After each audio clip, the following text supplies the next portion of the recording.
네, 월요일입니다. 오늘도 특별히 명절 연휴 가운데 우리 성도들 승리하시고 믿음 안에 거하시기를 축복합니다. 잠시 기도하시고 오늘의 말씀 나누겠습니다. 하나님, 오늘 고유의 설 명절, 또 연휴의 주중에 시작하는 월요일입니다.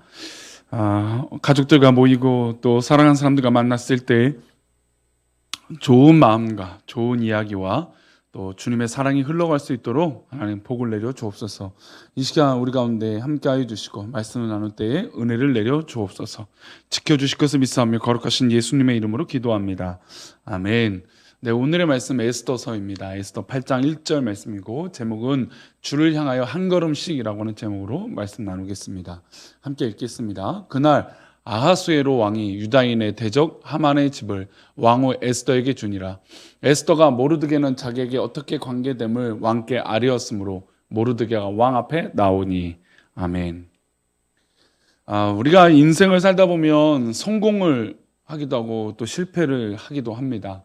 그러나 이제 더 큰 성공을 얻으려고 우리가 많은 노력을 하는데 사람들이 대부분 작은 성공을 이뤘을 때 거기에 안주하는 경우들이 발생합니다. 물론 성공이라고 하는 기준이 믿음 안에서 어떻게 해야 되는지 우리가 스스로 신앙의 점검이 필요하겠지만 어쨌든 내가 살고자 하는 어떤 그런 목적을 이루는 성공을 이룬다고 했을 때 그 목적이 그 성공이 작은 성공에 머물러 있을 때가 더 있다라는 겁니다. 왜냐하면 이만한 성공을 했으면 됐지, 이 정도면 될 거라고 하는 인간의 안주함이 그렇게 멈추게 되기 때문이죠. 제가 야구를 좋아하는데 야구 선수 중에 작년에 그 특정 선수가 그 득점왕이라고 하는 이 타이틀을 땄습니다.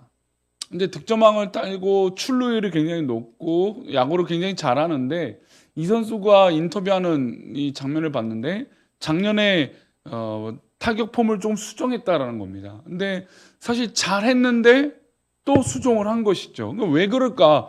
사실 폼을 또 바꾼다라는 건 쉽지 않습니다. 저도 운동을 하고 많은 사람들이 운동을 하지만 자기가 늘 하고 있는 운동의 모습에 익숙해 있기 때문에 그 익숙한 대로 운동하기 편하기 때문이죠. 근데 이 선수가 자기는 폼을 바꿨다. 왜냐하면 아직도 내 폼에 만족함을 못 느끼기 때문이다 라고 인터뷰를 한 장면을 봤습니다. 아직도 젊은 나이이고 아직도 어린 선수이지만 그런 노력을 하는 모습을 보고 대단하다라고 하는 생각이 들었습니다. 왜냐하면 많은 사람들은 자기의 성공이 이루어졌을 때 거기에 대부분 머물러 있기 때문이에요. 출루율도 좋고 야구도 잘한다는 소문도 듣고 칭찬도 받고 많은 팬들이 있음에도 불구하고 내가 또 노력해서 더 좋은 선수가 되고 싶다라고 하는 인터뷰 도전에 참 많은 도전을 받게 됐습니다. 그런데 사단은 우리에게 어떤 유혹을 주냐면 그 작은 성공에 머물러 있도록 우리를 유혹합니다. 그래서 내가 성공했다라고 하는 만족에 빠질 수 있도록 사단은 계속해서 유혹하는 것이죠. 미련한 사람들은 작은 성공을 인생의 전부로 여기고 기뻐하며 안주하고 주저앉는 것이 우리 사단의 유혹이고 우리에게 주어지는 어떤 그런 이 덫과 같은 일입니다. 더 큰 일을 도모하지 못하고 성장하지 못하도록 마귀는 막고 있는 것이죠.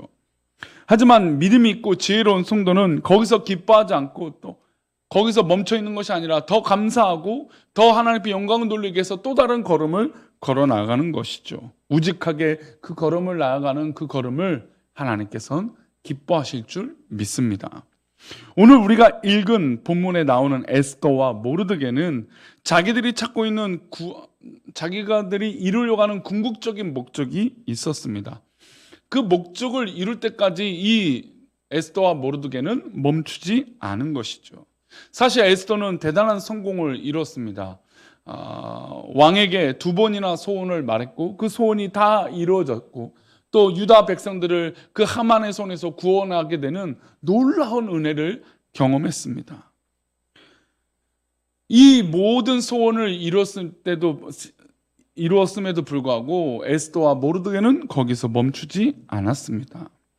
에스더와 모르드게가 1차 목적이 달성되고 유대인들을 구원했을 그때에 이런 대단한 성공을 이뤘음에도 불구하고 왕에게 이렇게 이야기합니다. 왕이 먼저 하만의 계략과 하만의 모습들을 밝혀낸 에스더와 모르드게에게 칭찬을 하죠. 우리 먼저 1절 말씀 보겠습니다. 1절입니다. 그날 아하수에로 왕이 유대인의 대적 하만의 집을 왕후 에스더에게 주니라. 대단한 성공을 에스더는 했고 또 역사를 이뤄냈습니다. 그런데 에스더가 모르드게는 자기에게 어떻게 관계됨을 왕께 아뢰습니다. 삼촌이잖아요. 사실 여기서 오해를 한다면 많은 오해를 할 수도 있어요. 삼촌이니까 이런 일을 벌였구나, 너희들이 관계가 특별하니까 이렇구나라고 모함을 받을 수도 있습니다. 그러나 사실대로 말하죠. 그래서 모르드게가 왕 앞에 나가게 됩니다. 사실 많은 사람들이 왕을 만나고 싶고 왕을 아련하면 많은 부분에서 그 일들이 이루어질 거라고 생각을 합니다. 그렇죠. 그런데 그 기회를 잡기 위해서 많은 노력들을 할 겁니다. 왕을 아련하는 일이니까요. 그런데 이 중요한 이 역사 가운데 이들이 멈춰 있지 않고 하만은 이렇게 고백합니다. 8장 2절입니다. 왕이 하만에게서 거둔 반지를 빼어 모르드게에게 준지라. 에스더가 모르드게에게 하만의 집을 관리하게 하니라. 엄청난 성공이에요. 사실 왕이 하만에게 모든 권력을 줬고 반지도 줄 정도로 대단한 권력을 줬습니다. 근데 그것을 잘못된 권력으로 일삼기 위해서 왕을 회유하고 돈으로 회유하고 어떤 그런 모든 권력을 갖고 있었던 그 사람을 대신해서 이제 모르드게에게 모든 정권을 준 것입니다. 그러면 여기서 많은 사람들은 대부분이 멈춰 있었을 거라는 것이죠. 왕의 반지를 받았으니 이제 자신도 그 일들을 이뤄낼 수 있을 거다. 역사와 힘을, 능력을 갖게 된 것이다 라고 했을 것입니다. 그러나 이 모르드게 에스더는 말씀드린 대로 이 성공에 도취되거나 멈춰 있지 않았습니다. 위대한 성공을 이미 이뤘지만 여기서 멈추지 않은 것이죠. 가장 큰 문제가, 가장 큰 도전이, 가장 큰 목적이 이 둘에겐 있었던 것입니다. 어떤 목적이 이들에게 있었냐면 왕이 조서를 내려서 127도, 그러니까 아하수에로 왕이 다스렸던 이 127도에 내려졌던 유대인들을 핍박했던 그 조서를 다시 걷어들이는 일이었습니다.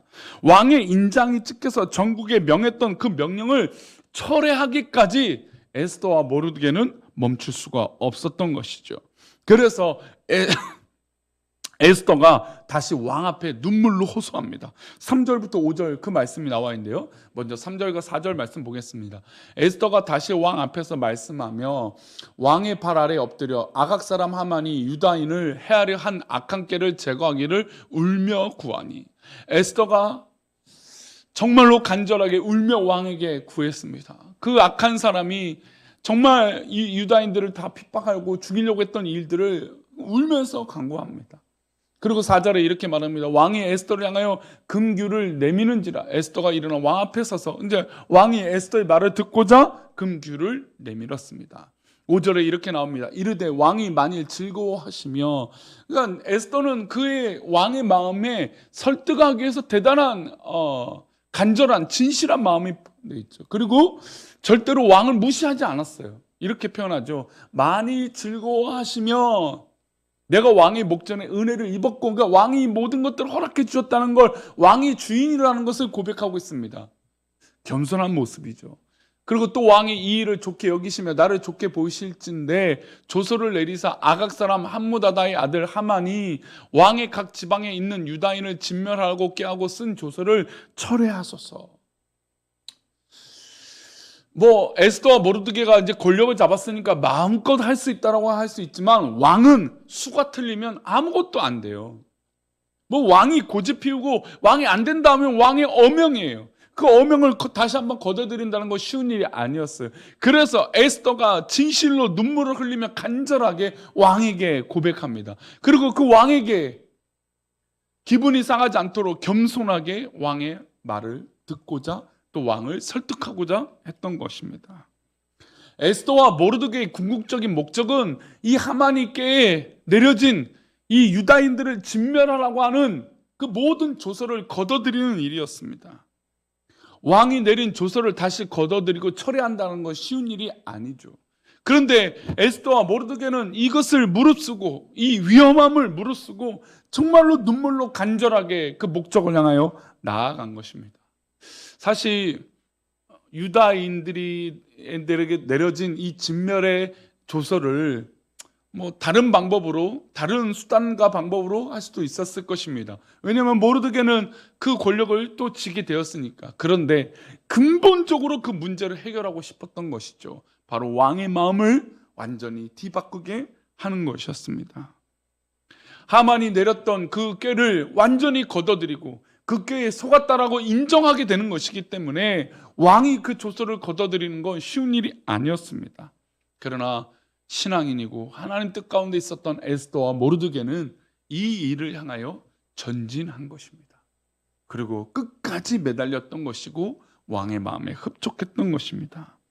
우리 신앙인들이 배워야 할 점이 바로 이것이에요. 사탄은 우리가 얻은 성공에 멈춰 있으라고 우리를 유혹합니다. 잘 됐어, 잘했어. 우리 교회도 얼마나 감사할 조건들이 넘칩니까?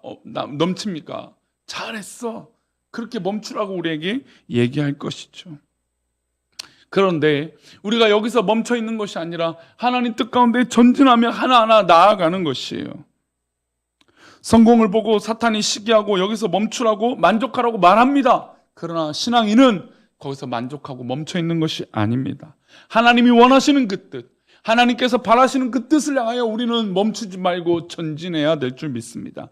주님을 향하여 한 걸음씩 내딛어야 될 줄 믿습니다. 우리 성도님도 오늘 삶의 하루 현장 가운데, 특별히 이 명절 연휴를 보내고 있는 우리 성도들 삶 가운데 어떤 것이 우리 삶 가운데 목적과 비전과 한 걸음이 되어야 될지 고민해 보시기를 축원합니다. 그래서 하나님 기뻐하시는 영광의 그날까지 멈추지 말고 안주하지 말고 한 걸음씩 정말 전진해서 하나님의 뜻을 이루어내는 그런 믿음의 백성들 되시기를 축원합니다. 기도하겠습니다. 하나님, 명절 연휴를 보내고 있는 우리 성도들을 축복하시고 우리가 인간적으로 누리고 있는 그것에 만족하거나 멈춰 있지 않게 하시고 주님께서 기뻐하시는 그 일을 향하여 한 걸음씩 내디딜 수 있도록 복을 내려 주옵소서. 우리를 지키시고 인도하여 주실 것을 믿사오며 거룩하신 예수 그리스도 이름으로 기도 올렸나이다. 아멘.